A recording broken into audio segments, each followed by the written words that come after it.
Hi, my name is Andrii Matviienko and I am from KTH Sweden. On behalf of my co-authors, Hajris, Hoxha and Mühlhäuser, I'm going to present to you our work titled What Does It Mean to Cycle in Virtual Reality? Exploring Cycling Fidelity and Control of VR Bicycle Simulators. Bicycle simulators are an imitation of cycling for various applications, such as entertainment, health, and research.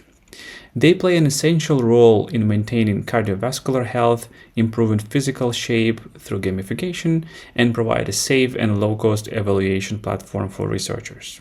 Due to the advances in virtual reality technology and its advantages in enabling a high degree of presence and immersion in 3D environments, most of the existing bicycle simulators are placed on stationary platforms and use a VR headset to present a virtual world to users.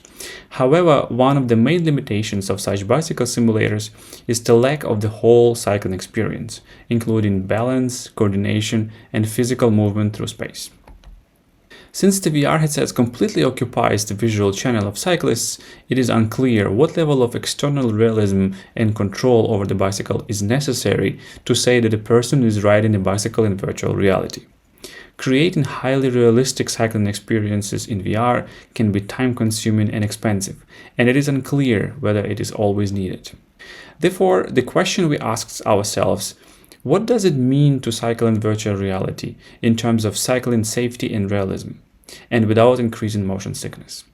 In this paper, we investigate levels of cycling hardware fidelity and control for virtual reality bicycle simulators. For this, we designed and evaluated three types of cycling setups: cycling without a bicycle, or a bikeless setup; cycling with a stationary bicycle, a stationary setup; and cycling on a moving bicycle, tandem. To evaluate cycling in VR on the moving bicycle, we propose a tandem-based setup consisting of a tandem bicycle with the steering and braking control on the back seat, and the rider fully controlling the bicycle. In this simulator, a person sitting in front in VR glasses can experience cycling with control over steering and pedaling in the virtual world. Moreover, this setup facilitates close-to-reality cycling conditions regarding acceleration forces and environmental factors.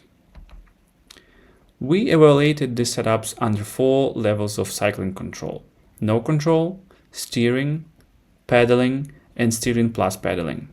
This resulted in 12 experimental conditions. The bikeless setup with 4 levels of control.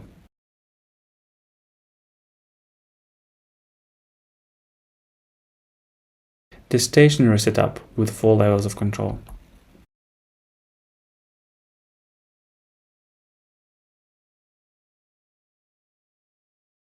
The tandem setup with 4 levels of control.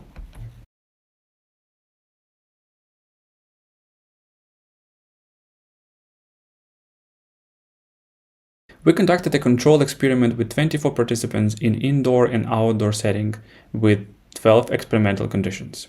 The participants' task was to cycle on a straight route of the same length, 600 meters, in virtual reality and stay on the right side of the road while experiencing different levels of control.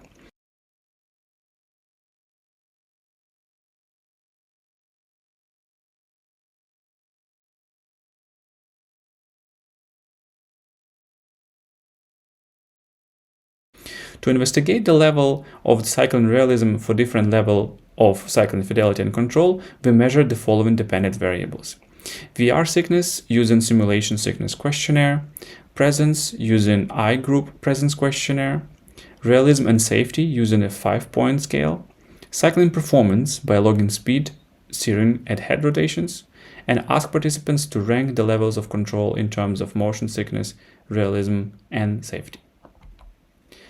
We found that bikeless cycling setup creates the highest feeling of cycling safety, and the tandem setup induces a high level of cycling realism without increasing the motion sickness. Moreover, the control over steering and pedaling leads to the highest level of cycling control over all 3 types of setups. Additionally, we found that 3 investigated cycling setups, bikeless, stationary, and tandem, induce a comparably low level of motion sickness based on the SSQ scores.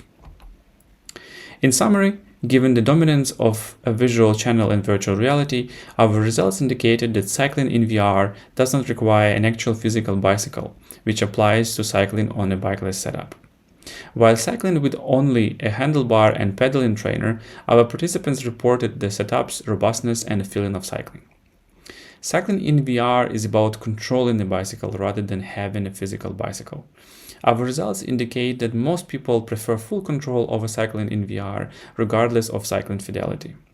This finding also indicates higher importance of control than the hardware fidelity of the setups.